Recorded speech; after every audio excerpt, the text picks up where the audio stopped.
Human I and the colourful world, इसमें जो next topic है, हमने सबसे पहले ये देखा था कि आई की फंक्शनिंग कैसी है, आई के क्या क्या जो आई का कंस्ट्रक्शन है वो हमने देखा था और उनकी फंक्शनिंग देखी थी अलग अलग पार्ट्स की। उसके बाद हमने देखा था कि डिफेक्ट्स ऑफ विजन क्या क्या हैं और what are the methods to correct those defects. वो फिर एक एक न्यूमेरिकल हमने देखा था कि किस तरीके से हम जो भी हमें कॉनकेव लेंस या कॉनकेव कॉन्वेक्स लेंस हमको यूज करना है तो उसकी फोकल लेंथ हम किस तरीके से निकाल सकते हैं। ठीक है, तो अब आप ये देखिएगा कि इसके बाद जो नेक्स्ट हमारा टॉपिक है वो है ग्लास प्रिज्म। ग्लास प्रिज्म क्या होता है, सबसे पहले तो यही स्टडी करना है, ग्लास प्रिज्म।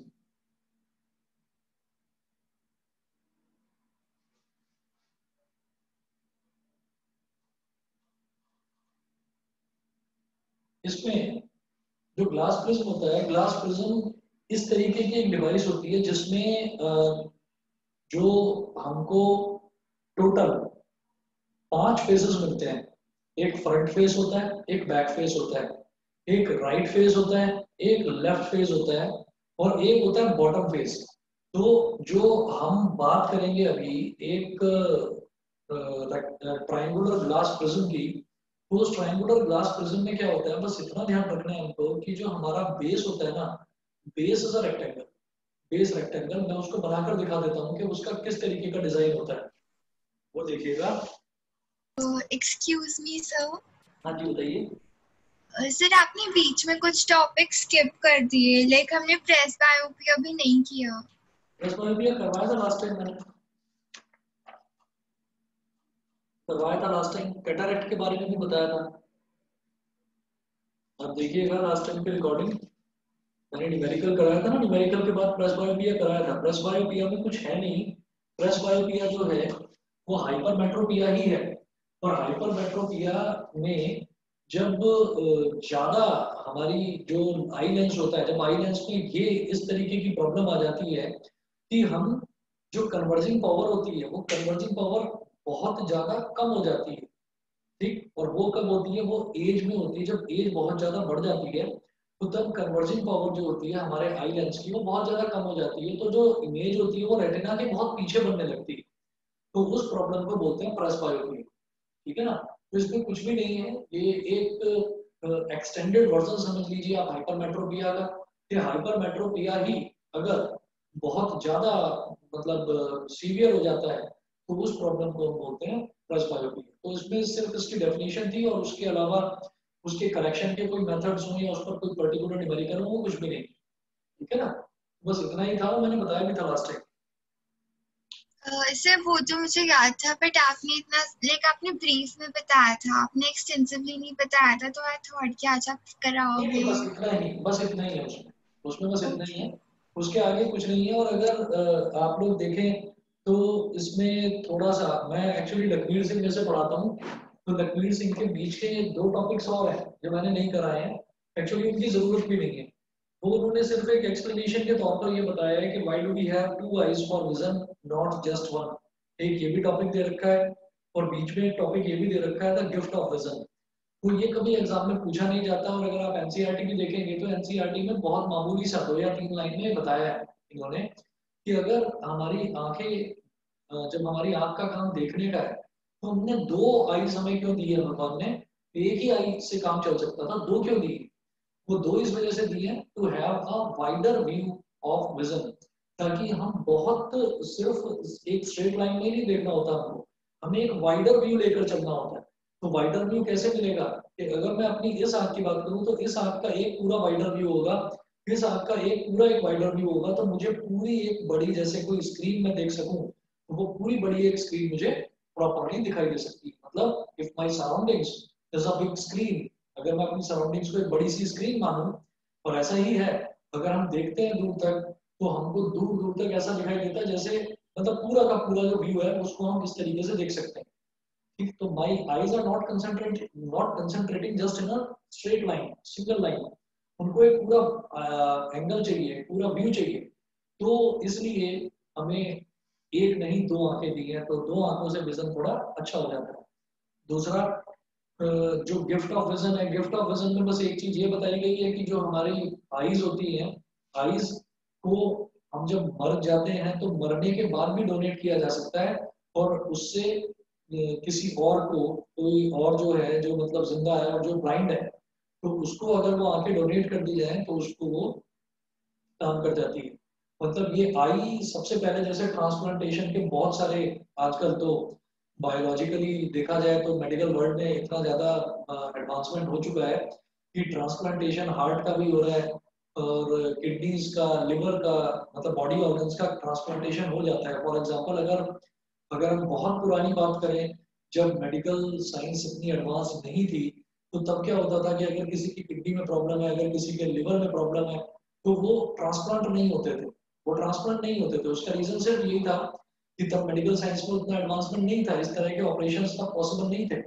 लेकिन अभी क्या है, अभी ये है कि अगर कोई इंसान है जिसने अपने ऑर्गन्स डोनेट कर रखे हैं, who is not in this world, तो उसकी किडनी, मान लीजिए उसने अपनी किडनी डोनेट कर रखी है, तो उसकी जो किडनी है उनको प्रिजर्व करके रखा जा सकता है, उनको वो प्रिजर्व करके रखते हैं। और जब भी कोई इंसान होता है जिसकी किडनी में कोई प्रॉब्लम होती है, और ये होता है कि अगर इसकी किडनी की इस प्रॉब्लम को मेडिकेशन यानी कि थ्रू मेडिसिन अगर ये ठीक नहीं किया जा सकता, तो उसको हम, कोई डोनर अगर हमको मिल जाए तो वो अपनी किडनी डोनेट कर दे, या कोई ऐसा ऑर्गन डोनर हो जो अभी इस वर्ल्ड दुनिया में ना हो, वो मर चुका हो, और वो अपनी किडनीज डोनेट करके गया हो, तो वो जो किडनी बैंक होता है, वहां से लोग किडनी परचेज करके और किडनी ट्रांसप्लांट करवा सकते हैं। ठीक है, तो इसी तरीके से जो ये ट्रांसप्लांटेशन के बहुत सारी स्टेजेस हैं, ट्रांसप्लांटेशन के बहुत सारे स्टेजेस हैं, तो इसमें जो सबसे पहला जो ट्रांसप्लांट सक्सेसफुल हुआ था वो आई का ही हुआ था। कि आईज के बारे में मेडिकल साइंस ने ये बता दिया था, ये प्रूव कर दिया था कि अगर कोई एक इंसान है और वो मर चुका है, तो उसकी आईज जो है वो किसी अंधे आदमी के काम आ सकती है, तो वो आईज जो है वो डोनेट करके लोग जाते हैं इस तरीके से। ठीक है, तो वो गिफ्ट ऑफ विजन में बस उन्होंने इतना बता रखा था कि ये गिफ्ट ऑफ विजन ये है कि अगर आपकी आंखें हैं तो आप मरने के बाद किसी और को भी रोशनी दे सकते हैं, आपकी आंखों से किसी और की भी लाइफ बन सकती है। तो बस वो समझा रखा है, तो वो एग्जाम में कभी पूछा नहीं जाता है, इसलिए मैंने ज्यादा डिटेल में बताने की कोशिश नहीं करी। तो नेक्स्ट टॉपिक देखते हैं बेटा, ग्लास प्रिज्म का। Excuse me sir. हाँ जी बताइए। सर एग्जाम में हमें पूछा था एंगल ऑफ डेविएशन समझाने, बट एनसीईआरटी में अच्छे से नहीं समझाया था सर, आप वो मैं बता समझा रहा हूँ देंगे? मैं बता रहा हूँ अभी ग्लास प्रिज्म में एंगल ऑफ डेविएशन अभी हम पढ़ेंगे, तो मैं अभी बता रहा हूँ क्या होता है। ठीक है,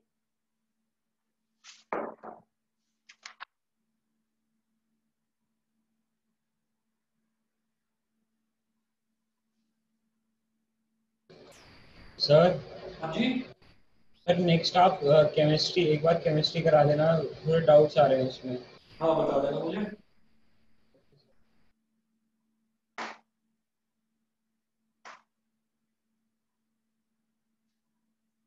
अब देखिएगा क्या होता है कि ये ना, देखने से, अगर हम सामने से ऐसे देखें, या मान लीजिए अगर मैं ग्लास प्रिज्म के थ्रू रिफ्रैक्शन किस तरीके से होता है अगर मैं वो एक्सप्लेन करने की कोशिश करूं, तो आपको देखने से ऐसा लगेगा कि जैसे कोई एक ट्राइंगुलर फिगर हो, है ना। एक ट्राइंगुलर एक ग्लास हो तो ठीक है, हम अगर उसके काफी सारे फेसेस को देखें तो हमें ट्राइंगुलर फेस देखने के लिए मिलता है। ठीक है, तो ट्राइंगुलर फेस लेकिन होंगे सिर्फ दो, और आप अगर देखोगे तो आपको लगेगा कि नहीं नहीं ये चारों तरफ से ट्राइंगल ही बनता। किस तरह से, ये देखिएगा, ग्लास प्रिज्म जो होता है उसमें ऐसे एक ट्राइंगल होता है इस तरीके से।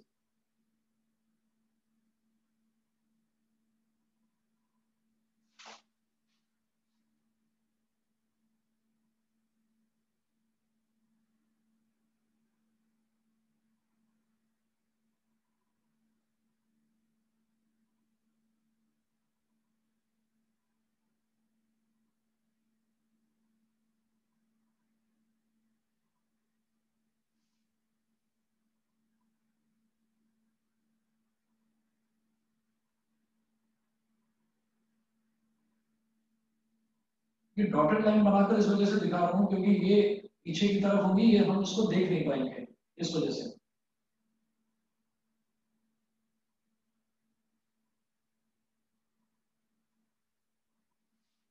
ठीक है, तो ये एक हमारा ग्लास प्रिज्म है, अब इस ग्लास प्रिज्म को अगर आप समझेंगे तो आप ये देखिएगा कि ये इस तरीके का हो गया कि यहाँ फ्रंट से अगर मैं देखूंगा तो एक ट्रायंगल है, अगर बैक से मैं देखूंगा तो फिर एक ट्रायंगल है, लेकिन इधर वाला फेस अगर देखेंगे, ये जो स्लांटेड फेस है, ऐसा जो फेस है ना, इसको देखेंगे तो ये एक रेक्टेंगल की तरह नजर आएगा। और अगर मान लीजिए इस तरफ वाला स्लैंटेड फेस देखेंगे तो बेटा ये भी एक रेक्टेंगल की तरह नजर आएगा। और इसी तरीके से अगर मैं इसका बेस देखूंगा तो आप देखिए बेस भी एक रेक्टेंगल है। बताइए समझ में आ गया? ये जो ट्रायंगुलर ग्लास प्रिज्म होता है, तो ट्रायंगुलर ग्लास प्रिज्म क्या है कि फ्रंट में भी ट्रायंगल, पीछे भी ट्रायंगल, तो फेसेस कितने हो गए? एक, दो, दो फेसेस तो ये हो गए। तो ट्रायंगुलर फेस जो होते हैं वो तो दो ही होते हैं, लेकिन अगर मैं इस साइड की बात करूं तो यहाँ पर एक रेक्टेंगुलर शेप मिलेगी। इस तरफ अगर बात करूं तो इधर भी देखो ना भाई, दो तो ब्रेथ हो गई और ये आपकी लेंथ हो गई। तो ये क्या हो गया? लेंथ और ब्रेथ जहां पर कॉम्बिनेशन होता है वहां पर मैं क्या बोलूंगा कि ये हमारा एक रेक्टेंगल है। ठीक, पर्टिकुलरली जब वो पैरेलल होते हैं तो वो एक रेक्टेंगल बन गया। इसी तरीके से इस तरफ अगर देखें तो इस तरफ भी एक रेक्टेंगल, और बेस में देखें तो वो भी एक रेक्टेंगल। तो ट्रायंगुलर ग्लास प्रिज्म जो होता है, ग्लास प्रिज्म की ये एक कंस्ट्रक्शन जो होता है, कंस्ट्रक्शन में हम ये देखते हैं कि there are two triangular faces and three rectangular faces. ठीक है जी। अब इसके बाद में हम ये बात एक्सक्यूज मी सर। हाँ जी सर ये 3D फिगर है ना? ये 3D फिगर है, ये 3D फिगर है, मैंने बनाने की कोशिश करी है। ये मैंने इसको थोड़ा सा इस तरीके से रखा है, मतलब ये फ्रंट में तो ये ट्रायंगुलर दिखाई दे रहा है, ये मैंने इसका बैक साइड दिखाने की कोशिश करी। समझ गए? Yes sir. हाँ, और अगर कभी मेरा मौका लगा, 2 दिन में 3 दिन में अगर कभी मौका लगा, मैं किसी स्टेशनरी शॉप पर जाऊंगा या आप में से किसी का मौका लगे तो ले लेना, प्रिज्म मिलता है वहां पर किसी भी स्टेशनरी शॉप पर जहां पर प्रैक्टिकल के आइटम्स मिल जाते हैं, वहां पर ये प्रिज्म भी मिल जाएगा। प्रिज्म मिल जाता है, मैग्नेटिक कंपास मिल जाता है, तो देख लीजिएगा। आपको देखोगे तो ज्यादा अच्छे से समझ में आएगा। और स्कूल में तो प्रैक्टिकल इसका करवाते ही थे, पर अभी प्रैक्टिकल क्योंकि हो नहीं रहे हैं तो आप लोग देख भी नहीं पाए होंगे इसको। चलिए, अब इसके बाद ये देखते हैं कि ये रेक्टेंगुलर ग्लास प्रिज्म ये तो एक फिगर हो गई है ना। अब हम ये देखते हैं कि इसके थ्रू रिफ्रैक्शन कैसे होता है। रिफ्रैक्शन उसकी बात करेंगे, जैसे हमने रेक्टेंगुलर ग्लास स्लैब की बात करी। अगर आपको याद हो तो glass slab, rectangular glass slab ऐसा था, तो इसमें हमने ये बताया था कि ये हमारा इंसिडेंट रे है, आई बोल देते हैं इसको। फिर जब ये यहाँ पर इसके सरफेस से टकराई, तो सरफेस से जब ये टकराती है तो यहाँ पर एक बेंड्स टुवर्ड्स द नॉर्मल, ये नॉर्मल है परपेंडिकुलर, ये नॉर्मल की तरफ थोड़ा सा बैंड कर जाती है। और बैंड करने के बाद में फिर अगर इस पॉइंट पर नॉर्मल बनाया जाए तो ये वापस इस तरह से हो जाती है। ठीक है, तो अगर देखा जाए तो इंसिडेंट रे और रिफ्रैक्टेड रे, ये फाइनली अगर देखा जाए तो ये दोनों की दोनों हमारी पैरेलल होती है। ये इंसिडेंट रे है, ये रिफ्रैक्टेड रे है, और ये होती थी इमर्जेंट रे। ये इमर्जेंट रे होती थी जो रिफ्रैक्शन के बाद में ग्लास स्लैब के अंदर से गुजरने के बाद और इमर्ज आउट होती है, मतलब बाहर निकलती है ग्लास स्लैब से, तो इसको बोलते हैं इमर्जेंट रे। तो इमर्जेंट रे और हमारी जो इंसिडेंट रे है, ये दोनों की दोनों पैरेलल है। उसके बाद देखिएगा, फिर हम अगर नेक्स्ट देखते हैं इसमें कि इसी तरीके से अगर मेरे पास, ये तो रेक्टेंगुलर ग्लास स्लैब की बात करी थी, अगर मैं ट्रायंगुलर प्रिज्म की बात करूं तो प्रिज्म के केस में हमारा रिफ्रैक्शन किस तरह से होता है। तो रिफ्रैक्शन में हमारा एंगल ऑफ इंसिडेंस भी होगा, एंगल ऑफ रिफ्रैक्शन भी होगा, and what you are asking, angle of deviation भी होगा। तो उस डेविएशन की बात करते हैं। 2 मिनट रुकिए, बनाकर दिखाता हूँ आपको refraction of light through a glass prism. ठीक, तो ग्लास प्रिज्म के थ्रू रिफ्रैक्शन किस तरह से होता है, मैं डायग्राम बनाकर दिखा रहा हूँ। देखिए, ये तो उसका बेसिक स्ट्रक्चर हो गया प्रिज्म का, लेकिन अगर प्रिज्म को मैं इस तरीके से सामने रख देता हूँ तो सामने तो मुझे सिर्फ एक ट्रायंगुलर फेस ही नजर आएगा और कुछ नहीं दिखाई देगा। ठीक है, तो मैं बनाने की कोशिश करता हूँ, आप देखिएगा। जिस बच्चे को भी ना समझ में आए प्लीज दोबारा पूछना।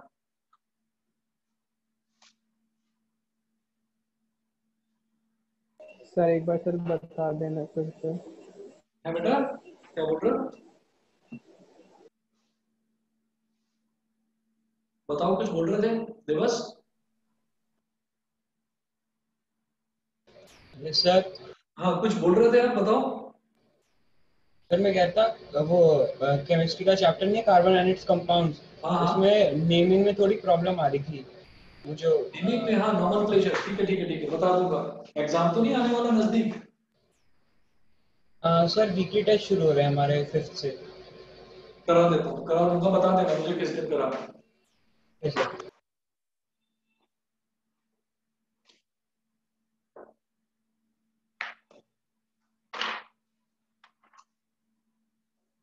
देखिए, refraction of light,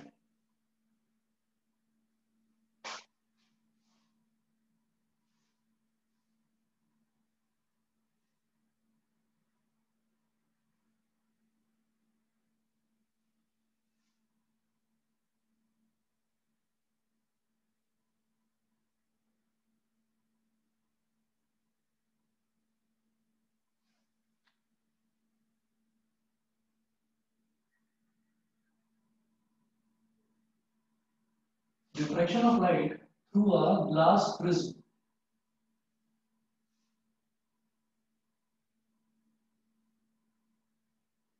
refraction of light through a glass prism.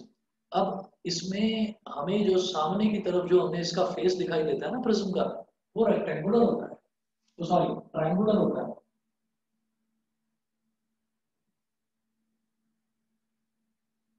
तो ये हमने प्रिज्म बना लिया, और अब हम प्रिज्म में एक साइड से एक रे, इंसिडेंट रे, वो इस पर डालते हैं।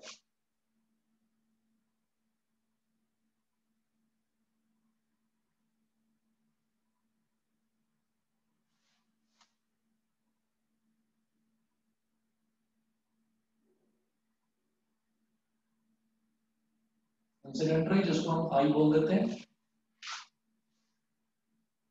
ठीक है। उसके बाद हम ये करते हैं कि ये जो है ना, जिस पॉइंट पर इंसिडेंट रे किसी भी सरफेस पर टकराती है, एक इंसिडेंट रे जिस पॉइंट पर किसी भी सरफेस पर टकराती है, उस पॉइंट को हम बोलते हैं point of incidence, point of incidence, है ना। और देखिएगा यहाँ पर, अगर मैं इस पॉइंट पर, पॉइंट ऑफ इंसिडेंस पर अगर मैं कोई परपेंडिकुलर ड्रॉप करूं ऐसे,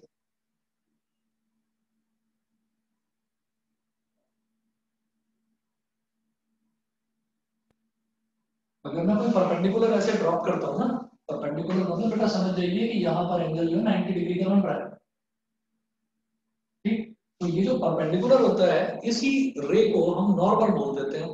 नॉर्मल मतलब परपेंडिकुलर, ठीक। तो अगर मैं किसी भी सरफेस पर, जहां पर हम रे ऑफ लाइट जहां पर आकर टकरा रही है, रे ऑफ लाइट जहां पर आकर टकराती है, उसको हम बोलते हैं पॉइंट ऑफ इंसिडेंस, ठीक। इंसिडेंट रे क्योंकि वहां पर आकर टकरा रही है उस पॉइंट पर, that's why this point is called point of incidence. और यहाँ पर पॉइंट ऑफ इंसिडेंस पर अगर मैंने नॉर्मल बनाया, तो उसको मैं नॉर्मल कह देता हूँ, ठीक है। तो इसको मैंने बोल दिया एन, और इसको बोल दिया एन डैश, एन डैश। फिर क्या होता है कि जब इंसिडेंट रे यहाँ पर आती है, ग्लास प्रिज्म क्या है, एक सॉलिड मीडियम, इंसिडेंट रे कहाँ से आ रही थी, एयर से आ रही थी। तो वो एयर से जब सॉलिड मीडियम की तरफ आती है, तो लाइट की ये प्रॉपर्टी होती है कि it bends towards the normal, वो नॉर्मल की तरफ बेंड हो जाएगी। नॉर्मल कहाँ पर है बेटा, नॉर्मल है भाई, अगर मैं वैसे देखता कि यहाँ पर अगर ये रे ऑफ लाइट ऐसे आ रही है, बीच में ये प्रिज्म ना आता, तो ये रे ऑफ लाइट ऐसे चली जाती, ऐसे चली जाती, स्ट्रेट रास्ता अपना फॉलो करती, ये स्ट्रेट लाइन पाथ फॉलो करती, ठीक है। लेकिन यहाँ बीच में ये प्रिज्म टकरा गया, तो जैसे ही बीच में प्रिज्म टकराया, तो इसका मतलब क्या है कि अब ये रे ऑफ लाइट ये ऐसे ना जाकर थोड़ी सी ऐसे इस नॉर्मल की तरफ बेंड कर जाएगी, ऐसे हो जाएगी, ऐसे ना जाकर थोड़ी सी ऐसे बेंड कर जाएगी टुवर्ड्स द नॉर्मल। तो ये रे ऑफ लाइट ऐसे होगी, ऐसे समझ लीजिए, ठीक है। ये हो गई हमारी रे ऑफ लाइट। अब जो ये रे ऑफ लाइट ऐसे नॉर्मल की तरफ बेंड करा है, अब हम क्या करेंगे कि इस पॉइंट पर, ये वाला जो पॉइंट है, ये हमारी रिफ्रैक्टेड रे है, ये इंसिडेंट रे, ये रिफ्रैक्टेड रे। अब क्या होगा कि ये जो रिफ्रैक्टेड रे है, ये रिफ्रैक्टेड रे इस सरफेस पर यहाँ पर टकरा रही है, तो ये पॉइंट ऑफ रिफ्रैक्शन हो गया। ये इंसिडेंट रे इस पॉइंट पर टकरा रही थी, तो this was the point of incidence, ये हो गया पॉइंट ऑफ रिफ्रैक्शन। तो अब क्या होगा, मैं इस पॉइंट ऑफ रिफ्रैक्शन पर भी एक नॉर्मल ड्रॉ करूंगा। नॉर्मल मतलब 90 डिग्री वाली perpendicular straight line.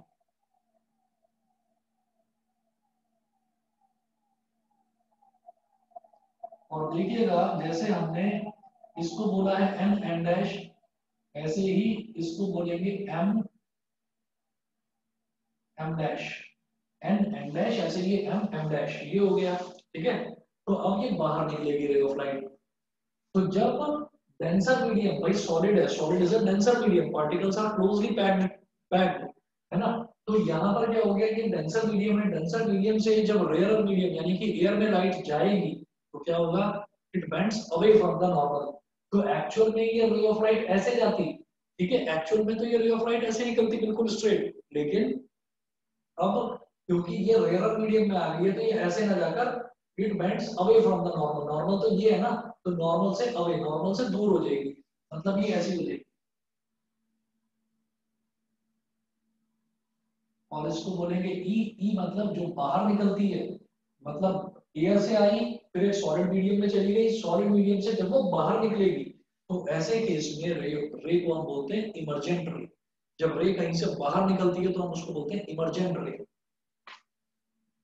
EMERGENT, emergent रे, ये हो गया। और देखिएगा अब इमर्जेंट रे आ गया हमारे पास, इंसिडेंट रे आ गया। अब मुझे देखना है कि इसमें एंगल ऑफ डेविएशन क्या होता है। तो एंगल ऑफ डेविएशन होता है कि जो ये मेरी इमर्जेंट रे है, ये जो इमर्जेंट रे, इस इमर्जेंट रे को आप पीछे एक्सटेंड करिए,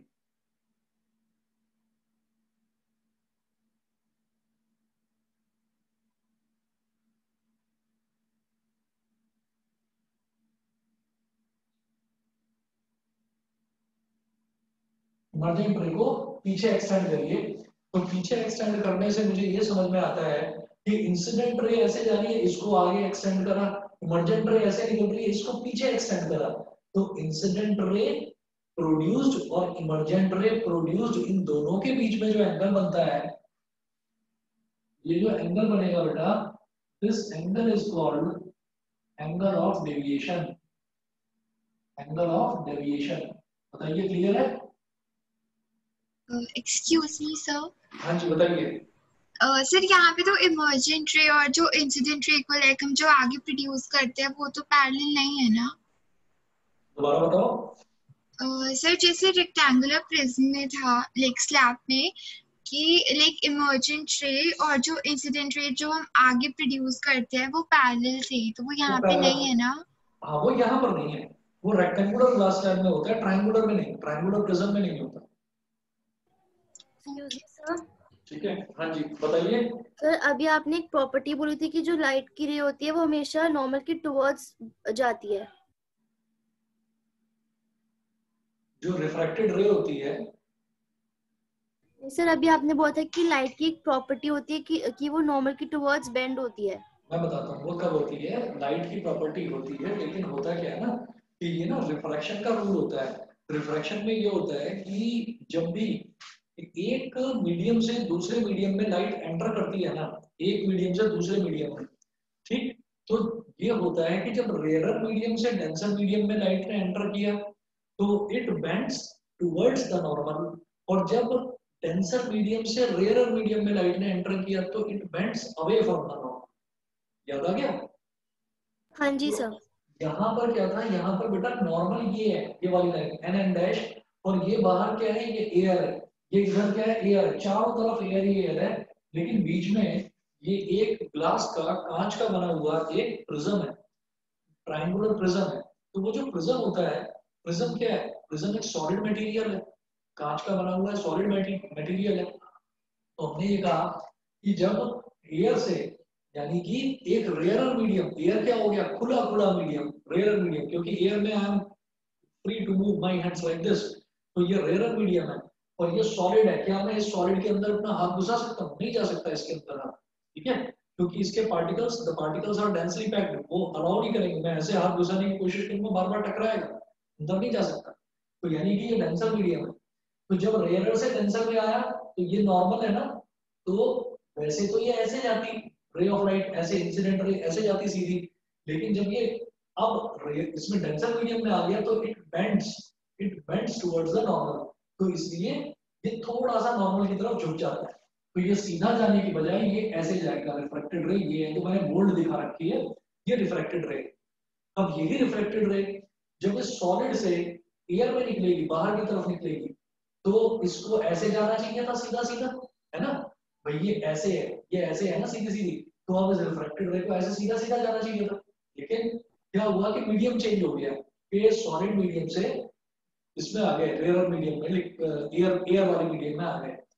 तो अब क्या हुआ कि अब नॉर्मल ये है, ये वाली जो लाइन है भाई, ओपन एयर में अगर देखा जाए तो नॉर्मल रे ये है, तो ये नॉर्मल से दूर भागने लगती है, it bends away from the normal. बताइए क्लियर है? हाँ जी सर। Yes sir. ठीक है जी, एंगल ऑफ डेविएशन बताइए श्रीजा, क्लियर है?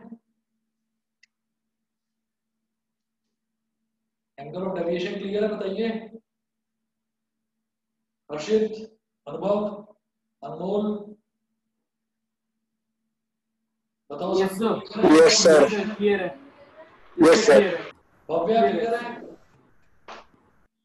नहीं सर मेरे को नहीं। Yes sir. ठीक है ठीक है ठीक है, वो दोबारा बताता हूँ, एक मिनट रुकिए। देखो हमारा इंसिडेंट रे ऐसे जा रही है, यहाँ पर आकर ये लाइट यहाँ पर एंटर कर गई। अब आप इंसिडेंट रे को ऐसे आगे प्रोड्यूस कर दो, ये प्रोड्यूस कर दिया। इमर्जेंट रे ये प्रिज्म में से ऐसे बाहर निकल रही है, इसको थोड़ा सा पीछे प्रोड्यूस करो। तो इंसिडेंट रे में और इमर्जेंट रे के बीच में जो ये एंगल बनता है, this angle is called angle of deviation. बस सर ये नीचे की तरफ बन रहा है, जो मतलब दोनों इंसिडेंट रे और सभी इंसिडेंट रे और इमर्जेंट रे के बीच में जो एंगल बनेगा। अब देखो इंसिडेंट रे और इमर्जेंट रे ऐसे रियली तो आपस में टकराती नहीं है, तो हमने वर्चुअली इनको टकराया। कैसे? इंसिडेंट रे को आगे प्रोड्यूस कर दिया और इमर्जेंट रे को थोड़ा पीछे प्रोड्यूस कर दिया। तो दोनों जहां पर दोनों का पॉइंट ऑफ इंटरसेक्शन है, वहां पर जो एंगल बन रहा है, that angle is called angle of deviation. Okay sir. Clear है बताइए? और तक बात क्लियर है? चलिए प्रांजल क्लियर है? जी सर। चलिए जी, अब इसके बाद में एक तो प्रिज्म का ये हो गया है कि प्रिज्म के थ्रू में रिफ्रैक्शन किस तरीके से होता है, तो उसमें बस आपको इस डायग्राम को बताना होगा। उसके बाद जो अगला टॉपिक है वो है डिस्पर्जन ऑफ लाइट। डिस्पर्जन का मतलब होता है बेटा लाइट का फैल जाना, डिस्पर्स हो जाना। डिस्पर्स का मतलब एक तो जैसे हमने बोला था कि लाइट ना डाइवर्ज होती है और कन्वर्ज होती है। डाइवर्ज होने का मतलब होता है लाइट का फैलना, कन्वर्ज होने का मतलब होता है लाइट का एक जगह पर आकर नहीं जाना, एक जगह पर आकर इकट्ठा हो जाना, है ना। और जो डिस्पर्जन है, डिस्पर्जन का मतलब फैलना होता है, लेकिन फिर डिस्पर्जन में और डाइवर्जन में दोनों में अंतर क्या है? ठीक, तो डिस्पर्जन में और डाइवर्जन में इनमें अंतर ये है कि डिस्पर्जन में सिर्फ लाइट फैलती नहीं है, अलग अलग टुकड़ों में टूटती भी है। वो टूटना का मतलब क्या है कि जो प्रिज्म है, प्रिज्म से हमको एक बहुत ही इंपॉर्टेंट प्रॉपर्टी वो लाइट की देखने के लिए मिलती है कि लाइट के बारे में ये कहा जाता है कि light is made up of 7 different colours. तो वो अगर प्रिज्म के थ्रू मैं किसी लाइट को पास करता हूँ, पर्टिकुलरली एक व्हाइट लाइट को, तो white light gets splitted into 7 different colours, और इसी को बोलते हैं हम डिस्पर्जन ऑफ लाइट। कि लाइट में जो है अपने ओरिजिनल जो रंग है वो दिखाती है। ओरिजिनल रंग क्या है कि जिन रंगों से मिलकर व्हाइट लाइट बनी, उसने अपने वो रंग दिखा दिए। कैसे दिखाए? कि वो स्प्लिट हो गई अलग अलग कलर्स में, और वो अलग अलग कलर्स में जो स्प्लिट होती है, तो वो जो पूरा का पूरा एक स्पेक्ट्रम बनता है कलर्स का, जो वो रेंज बनती है पूरी की पूरी, उसी को हम रेनबो बोल देते हैं। उसी को रेनबो बोल देते हैं, क्योंकि जनरली वो रेनबो आफ्टर रेन दिखाई देता है। ठीक, तो अभी मैं आपको बताता हूँ कि इसमें डिस्पर्जन किस तरीके से होता है और लाइट किस तरीके से डेविएट होती है। ठीक है, बस एक मिनट रुकिए, मैं पानी पी रहा था जरा, एक मिनट में बताता हूँ। करिए तो वो जो एक व्हाइट लाइट की बीम है वो 7 बीम्स में कन्वर्ट हो जाती है। 7 अलग अलग बीम्स। बीम्स का मतलब क्या होता है कि light which is following a straight line path, light which is following a straight line path, ऐसे। फिर हमने क्या करा, यहां पर इस जगह एक स्क्रीन लगा दी।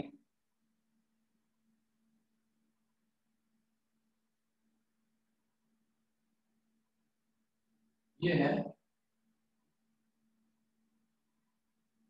White screen. एक व्हाइट स्क्रीन लगा दी मैंने यहाँ पर। अब क्या होगा कि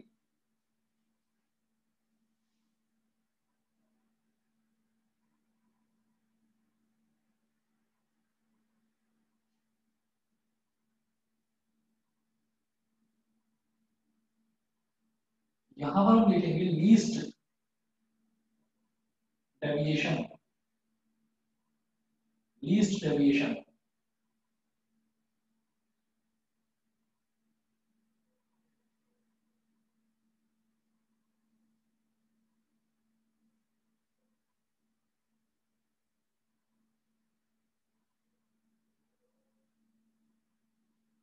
लीस्ट डेविएशन, और जो सबसे नीचे वाली रे है उस पर हम लिखेंगे मैक्सिमम डेविएशन।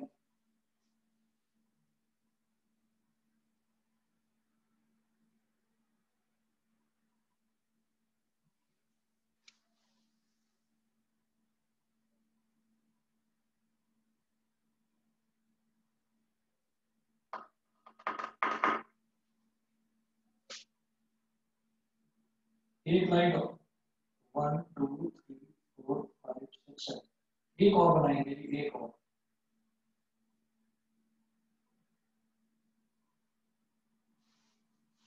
यहां लिखेंगे मैक्सिमम डेविएशन।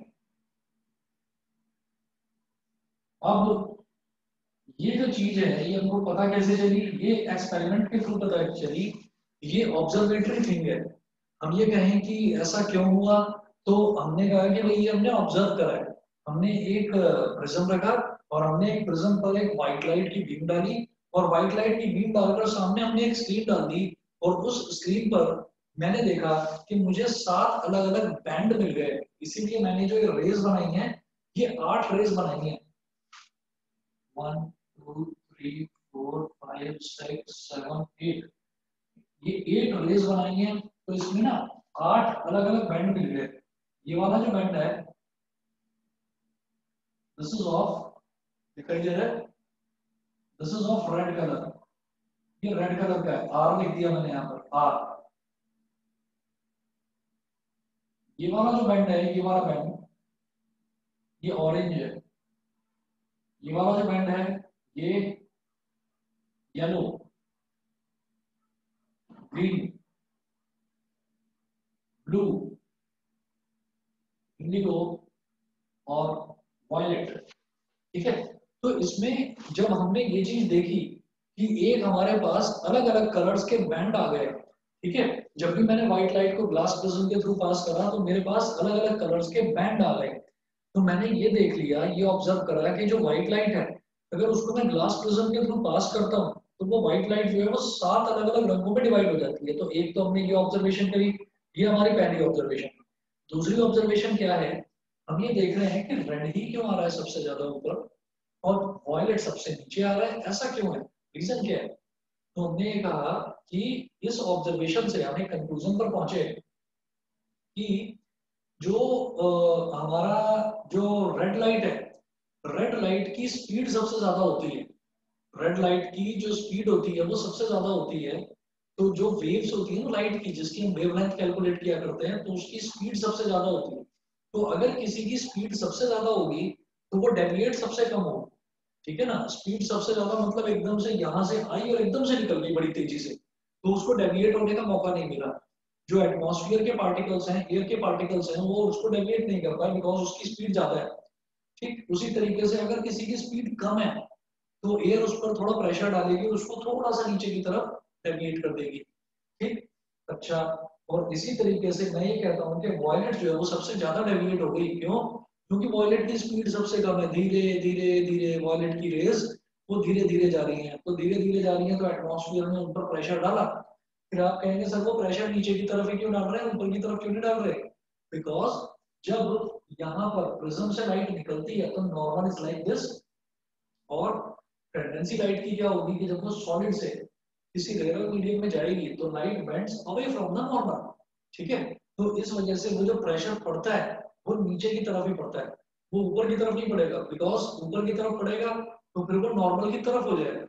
हम हर एक पॉइंट पर नॉर्मल बनाकर इस चीज को समझ सकते हैं कि नॉर्मल से जो जितना ज्यादा डेविएट कर रहा है, जितना ज्यादा दूर जा रहा है, उसको हम बोलेंगे उतना ही ज्यादा डेविएट हो रहा है। सीधी सीधी बात है कि अगर हमने कोई बुलेट हवा में फायर करी तो बुलेट एक स्ट्रेट लाइन पाथ फॉलो करती है। वहीं अगर हमने हवा में किसी कागज को ऐसे ही फेंक दिया तो कागज जो है, क्योंकि उसकी स्पीड बहुत कम है, ऐसे ऐसे ऐसे हवा उसको कहीं भी उड़ा कर ले जाएगी इधर उधर, ठीक है ना।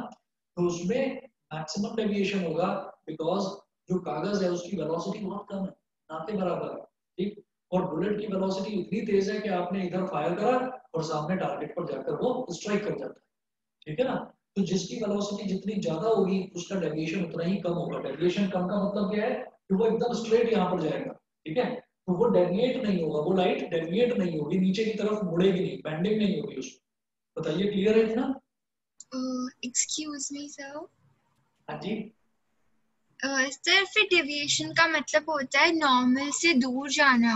नॉर्मल से दूर जाना, डेविएशन का सिंपल मतलब समझिए। आपसे कहा जाता है ना कि concentrate on the topic, don't deviate. बोलते हैं ना कि आप टॉपिक से मत हटो, आप डेविएट मत करो। डेविएट का मतलब ये है कि आपकी डायरेक्शन ये है, आपको डेविएट नहीं होना है, नीचे नहीं जाना है। तो डेविएशन का वही मतलब है, समझ गए? Okay sir. एंड सर आप प्लीज एक बार स्पीड वाला कॉन्सेप्ट फिर से बता दो। फिर से बताता हूँ। आप खुद देखिएगा कि रेड लाइट की स्पीड सबसे ज्यादा है। वो कैसे पता चला? क्योंकि उसका डेविएशन सबसे कम है। डेविएशन सबसे कम है। हमने देखा सबसे ऊपर रेड बैंड मिल रहा है मेरे को कलर्स में, विब्ग्योर में सबसे ऊपर मुझे रेड लाइट मिल रही है ना। तो वो कैसे कि उसकी स्पीड सबसे ज्यादा रही होगी, तभी तो वो एकदम से पहुंच गए यहाँ पर। अगर किसी की स्पीड कम है, अगर किसी की स्पीड कम है तो डेविएट होने के चांसेस ज्यादा है। अगर किसी की स्पीड ज्यादा है तो उसको डेविएट होने के चांसेस कम है। तो लीस्ट डेविएशन, मैक्सिमम डेविएशन। अगर मान लो आप स्कूल जाते हैं और स्कूल जाने के बाद में एक बच्चा तो ऐसा है वो कहीं इधर उधर देखता नहीं है, ना इस फ्रेंड को देखेगा ना उस फ्रेंड को देखेगा, उसे किसी से कोई मतलब नहीं है। वो सीधा सीधा सीधा सीधा उसके दिमाग में ये है कि मेरे को घर जाना है, वो अपने घर की तरफ देखता हुआ सीधा सीधा जा रहा है, कहीं नहीं देख रहा है इधर उधर। तो वो डेविएट ही नहीं होगा।